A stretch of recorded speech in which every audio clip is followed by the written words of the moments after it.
everything you're telling us to, but they weren't. And they're blaming me for the choices that they had. They were not culpable. That is not gaslighting. That is. And that's the reason I'm furious. No, it's beyond furious, because that wasn't just a betrayal. It was a calculated dismantling of everything we saw unfold for over a decade. And while I sat in silence like Christine once did, holding it all in, vomiting truth out now, feels like the only form of release. Because behind the polished veneer of sister wives and the carefully crafted narrative stood a reality so twisted, so quietly destructive that even Kody himself couldn't see it coming. And apparently, Robyn Brown, the once beloved fourth wife and alleged peacemaker of the family, had been silently orchestrating a financial coup that would leave Kody penniless, blindsided, and emotionally shattered. With sources claiming she took control of nearly every asset, leaving him not only in overwhelming debt, but also without a single leg to stand on. As the rest of the family, Christine, Janelle, Meri, who had walked away from the wreckage of his favoritism and gaslighting, finally saw the man they once married brought to his knees, not by his enemies, but by the very woman he loved and defended beyond reason. And while the viewers watched seasons filled with arguments, tears, moving boxes, and false reconciliations, what they didn't see were the legal filings, the hidden accounts, the business structures that Robyn allegedly built in her name alone, and the slow transfer of ownership from family property to her private holdings, a process that began, insiders suggest, as early as 2012, 2 years after her integration into the family, when she began embedding herself, not just emotionally, but financially, into Kody's psyche, presenting herself as his confidant, the one who understood him while the others disrespected his authority. A manipulation so deep it blurred the line between devotion and control, and in doing so, she allegedly convinced him to title homes, cars, and family businesses in her name, under the guise of simplifying things or protecting the family legacy. And every time Christine or Janelle dared to question it on screen or behind the scenes, he shut them down, claiming they lacked the vision to see the bigger picture. But that bigger picture, it turns out, was Robyn's picture all along, with her quietly founding multiple LLCs in her name, business accounts absorbing family money under the illusion of a shared enterprise, and Kody continuing to sign off on loans and mortgages under his own name, unknowingly becoming the financial scapegoat while Robyn's empire grew untouchable. And by late 2024, foreclosure letters began arriving at Kody's doorstep. Phone calls from collectors pierced the silence, and it finally hit him that he was drowning, because despite the large home he shared with Robyn in Flagstaff, a nearly $1 million property that symbolized the dream he clung to, none of it was legally his, and worse, even the family vehicles, bank accounts, and investments he believed he jointly owned were under Robyn's control, with the final knife being the leaked documents showing asset after asset transferred to her name while his liabilities multiplied. And when he confronted her, heartbroken, enraged, destroyed, she reportedly looked him in the eyes and said, "I did what I had to do to protect myself and my kids. You can't be trusted." A sentence that might as well have been the final nail in the coffin of their 13-year-long illusion of unity.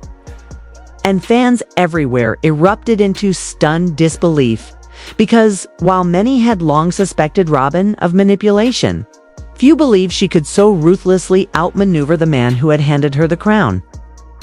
With Christine reportedly laughing and calling it karma in real time, and Janelle coldly stating he made his bed, now he has to lie in it, and Meri, ever more composed but no less furious, allegedly speaking of years of being shut out, disrespected and disregarded, all for a woman who now left Kody gasping for air in a financial pit he helped dig. And still, Robyn remains silent publicly, going to church, shopping for groceries, calmly walking with her children in Flagstaff, while Kody was nowhere to be seen, his public image shattered, the patriarch stripped bare, and his whispers of bankruptcy swirl with reports of Kody hiring attorneys to claw back whatever he can.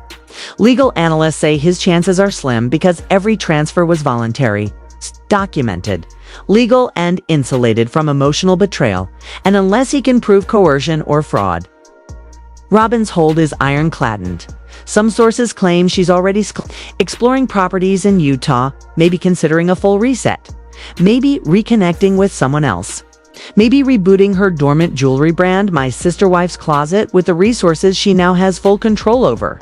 And while fans argue whether Robyn is a heartless strategist or a woman finally protecting herself in a collapsing world of polygamy, one truth cuts through it.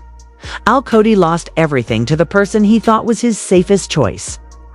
The woman he elevated above all others, who, for over a decade, whispered loyalty while allegedly planning an exit strategy that would leave her financially empowered and him emotionally obliterated. And if that isn't the most ironic end to the self-declared patriarch's reign, then what is? As social media lights up with commentary, some calling it justice, others calling it deception, and Twitter fills with viral takes like she played the long game. Kody didn't see it coming. And the man who gave Robyn everything now has nothing. Iconic, and yet others voicing concern for the children, the broader family, and the legacy left behind.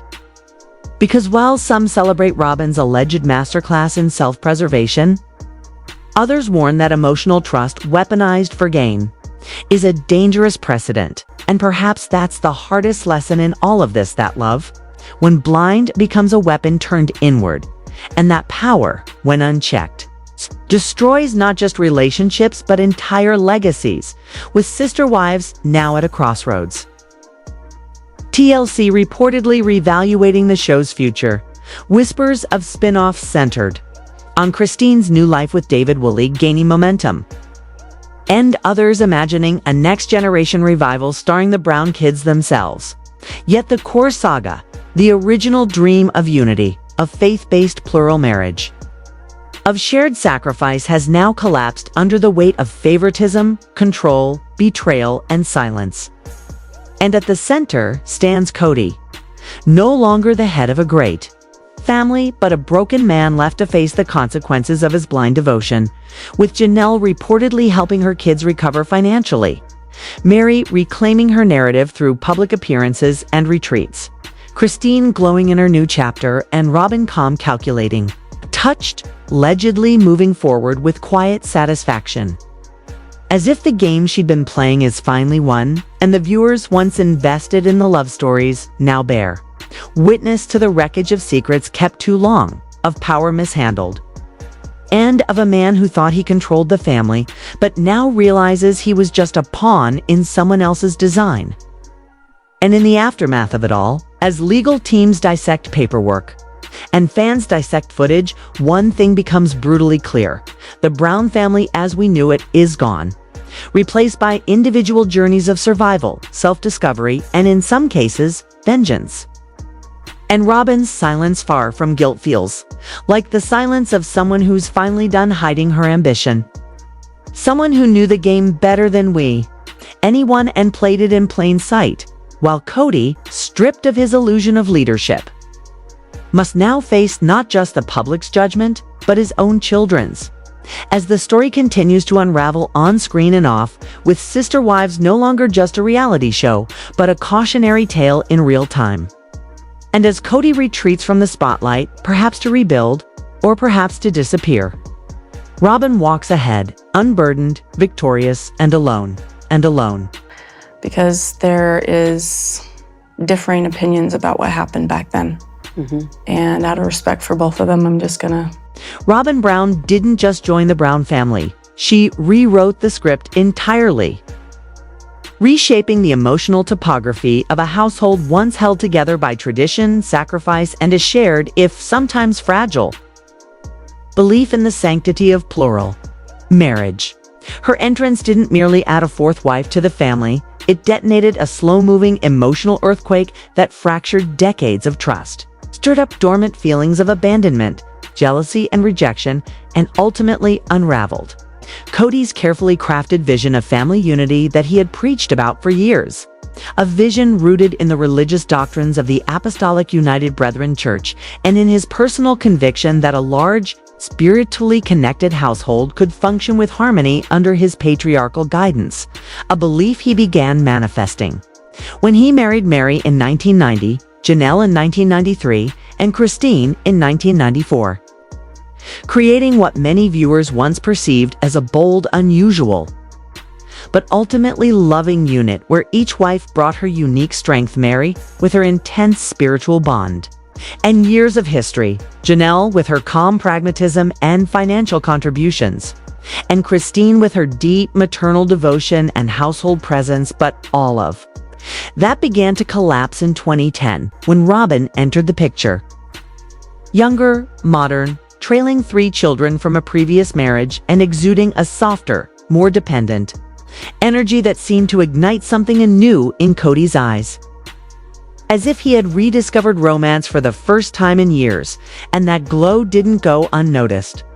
It pierced through the long-held emotional bonds of the original wives and planted seeds of doubt and despair as Robyn was granted a kind of independence and space that none of the other wives had ever been afforded. Given a separate home instead of a shared one, more privacy, more time, more of Kody's emotional labor.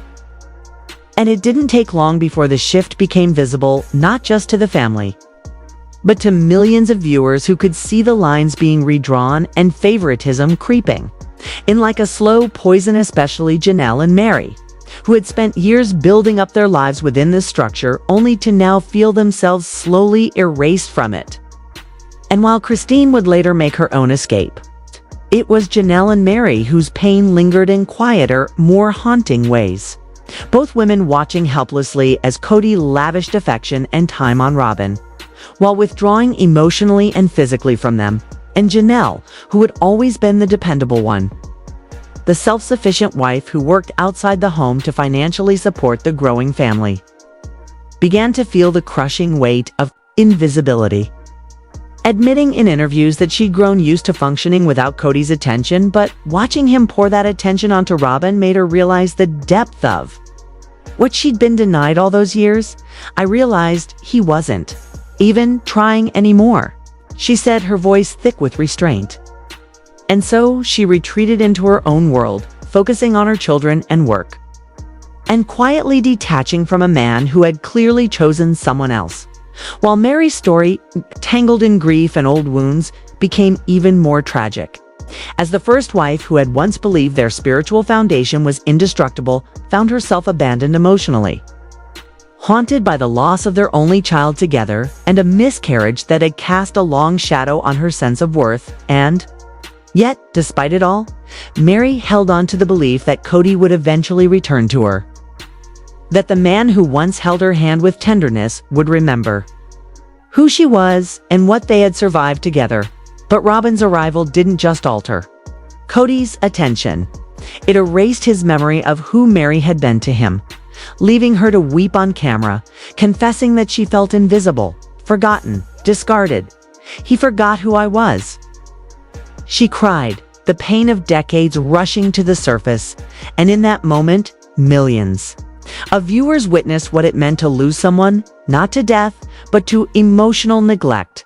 The entire family dynamic had shifted. It's the gravitational pull of Kody's heart and time now orbiting solely around Robyn. And though the other wives tried to adapt, tried to rationalize, tried to believe that balance would eventually be restored, the signs told a different story. Patterns emerged, cruel in their consistency, of Kody spending most of his nights at Robyn's home, of the others being passed over, of excuses dressed up as reasons. And when COVID-19 struck, those patterns intensified as Kody enforced strict visitation rules on Meri and Janelle in the name of safety, while freely spending time with Robyn, a decision that sent the message loud and clear: she mattered more. And it didn't stop there, because financially, Robyn lived in a spacious $1 million Flagstaff mansion, while Meri and Janelle were forced to scrape by in rentals with barely enough financial support to manage their homes. And the emotional disparity echoed just as loud: no date nights, no check-ins, no effort from Kody toward the women who had, built a life beside him for decades, and still he remained blind to their pleas, deaf to their heartbreak, until it all came crashing down during confrontations that were partially caught on camera. When Janelle finally fed up with being a ghost, in her own marriage, told Kody to his face, "You've forgotten the rest of us. You're so involved with Robyn and her children that you don't even notice us anymore." And Meri added, voice shaking, "You used to care about me about us. Now it feels like we're just props to make you feel good about yourself." And Kody, defensive and cornered, shot back, "That's not fair. Robyn needs me more right now." And with those words, he confirmed everything they had feared, everything they had quietly endured. They were optional now, while Robyn was essential. And as if that weren't enough, the children saw it to Gabriel.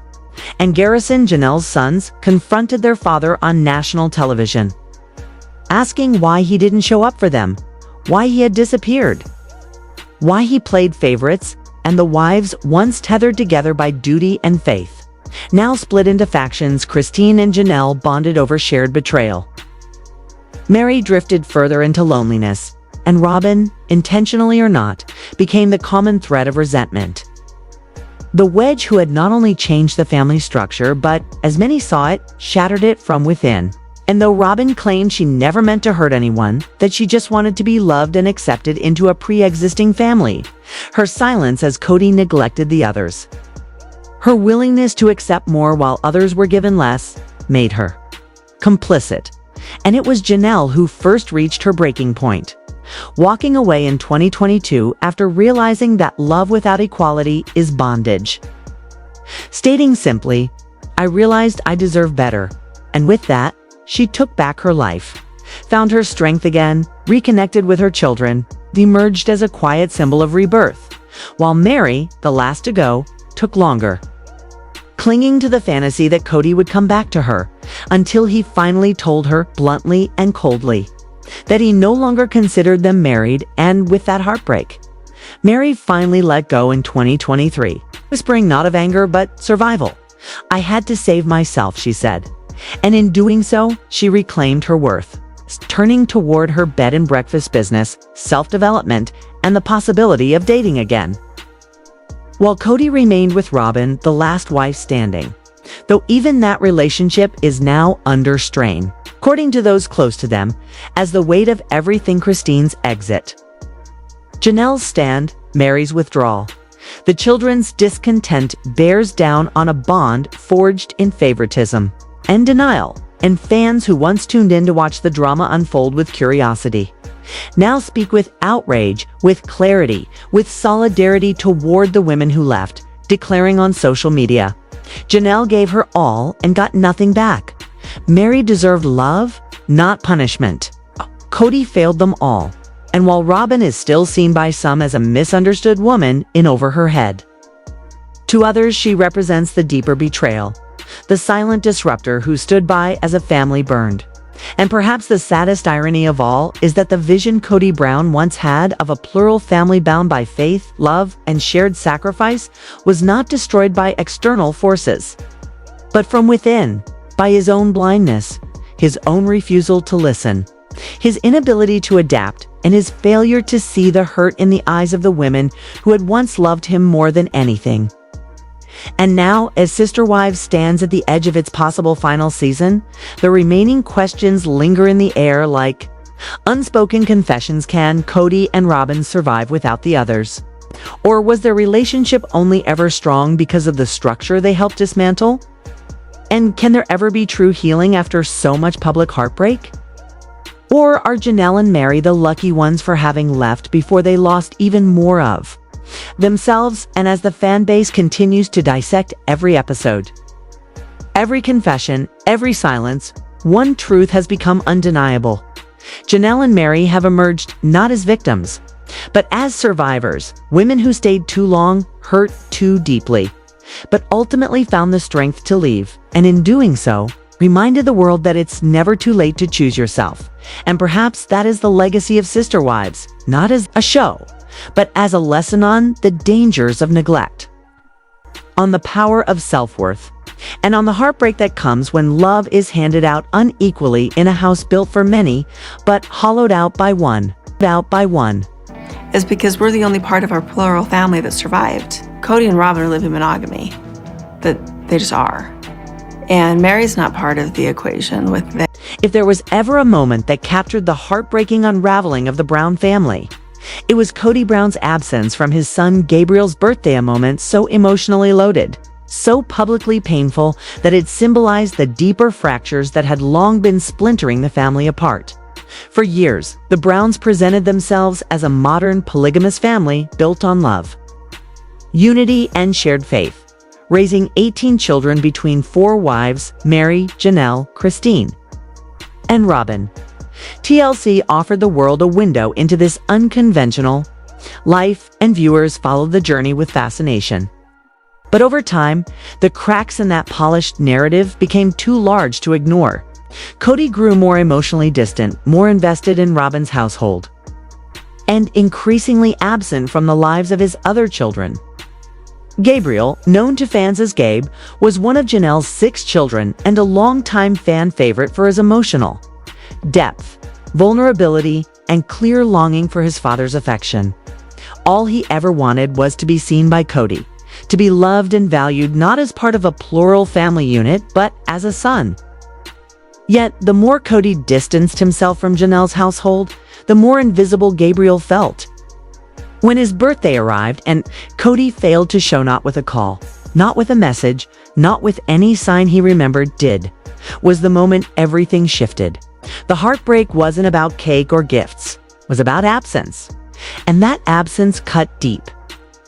On camera, Gabe later revealed that he had waited all day, hoping. What he received instead was silence. It was like I didn't exist anymore. He confessed through tears, a moment that shattered fans and brought many to tears themselves. Janelle, who had long defended Kody's actions and filled the gaps he left, could no longer stay silent. Watching her son sit in anguish was the final straw. In an explosive confrontation, she demanded answers. "You didn't even call your own son. Do you have any idea what that did to him?" Kody, deflecting responsibility, blamed COVID protocols, claiming Gabriel had disregarded safety rules. But Janelle, like many viewers, saw through that excuse. The pandemic had become a convenient shield Kody used to justify distancing himself from anyone outside Robyn's home. He was seen at Robyn's regularly, while Janelle and her children were made to feel like second-class family members. It wasn't about safety, it was about choices. And Gabriel saw it too. He watched his father pick who was worth the risk, and it was never him. Garrison and Savannah, Gabriel's siblings, rallied around him. Garrison, furious, told Kody to his face, "You're not a father if you can't even pick up the phone on your kid's birthday." Even Christine, no longer in the marriage but still bonded to Janelle's kids, was heartbroken when she heard the news. "That's not what a dad does," she said. "Birthdays matter. Kids matter." The fans agreed. The missed birthday was a turning point, not just a singular failure, but the culmination of years of emotional neglect, favoritism, and hollow promises. Kody's pattern had been growing more evident by the season. He favored Robyn's household, invested money and time there, while Janelle struggled to keep things afloat. He showed up consistently at Robyn's home, but not for major milestones in his other children's lives.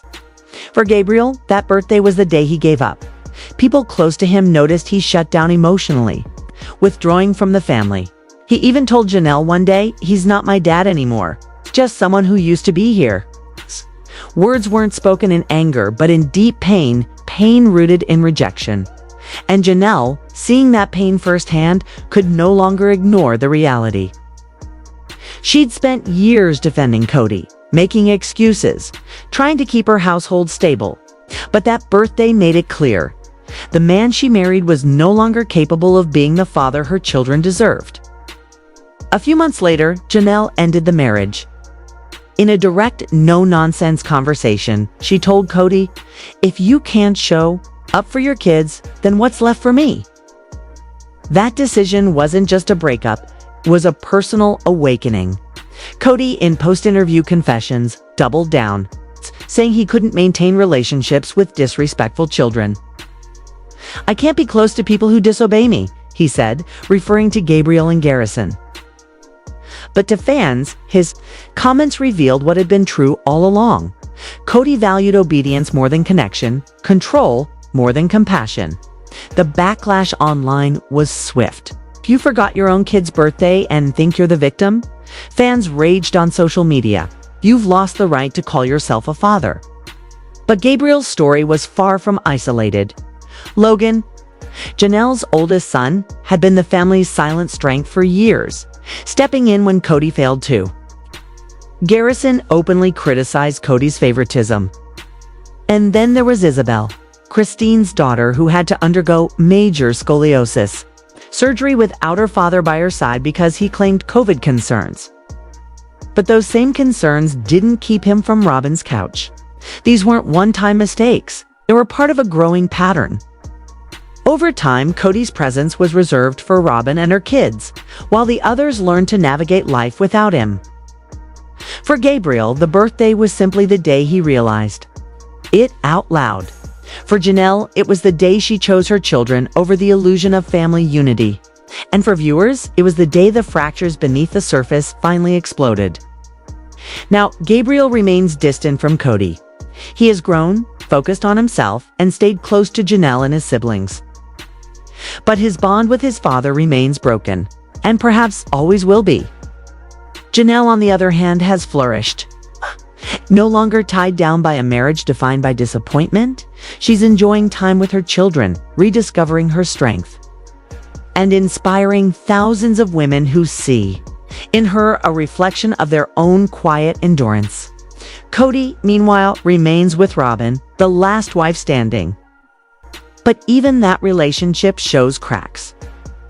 With 3 wives gone and so many children estranged, the empire Kody tried to build looks like rubble.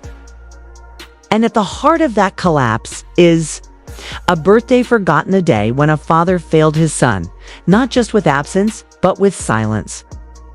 A moment that proved once and for all that love without presence means little, and that even the strongest families can crumble when the ones who matter most are made to feel like they don't.